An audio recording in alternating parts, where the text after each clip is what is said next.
সড়কে অবৈধভাবে গড়ে উঠেছে নানা ধরনের ভাসমান ব্যবসা। এতে করে যান চলাচলে বিশৃঙ্খলা দেখা দিচ্ছে। তাই সড়ক দখলমুক্ত করতে বিশেষ অভিযানে নেমেছে পুলিশ। রাস্তাঘাটে দোকানদারি করা ঠিক না, এটা অবৈধ। মানে আমরা পেটের টানে মনে করেন কর্মের লিগে করি আর কি। সত্য করে তো সত্য হইব, কি করবো? আইনগত ব্যবস্থা নিব। আমাদেরকে কোনো পুনর্বাসন না দিয়া আমাদেরকে শুধু উঠিয়ে দিবে, আমরা কোথায় যাব? মিরপুর ১ নম্বর শাহালি মার্কেটের মোড় থেকে মাজার রোড পর্যন্ত প্রধান সড়ক থেকে এসব অবৈধ দোকান উচ্ছেদ অভিযানের অংশ হিসেবে হকারদের শুরুতে সতর্ক করেছে ডিএমপি। এ নিয়ে সপ্তম দিনের মতো এই সতর্ক অভিযান চালানো হলো।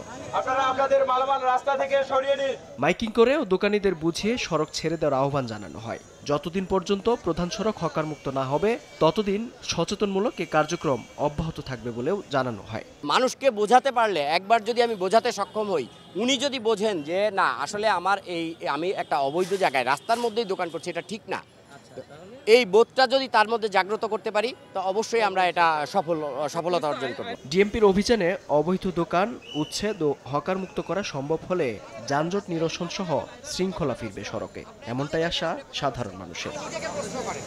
মেহেদী হাসান, সময় সংবাদ, ঢাকা।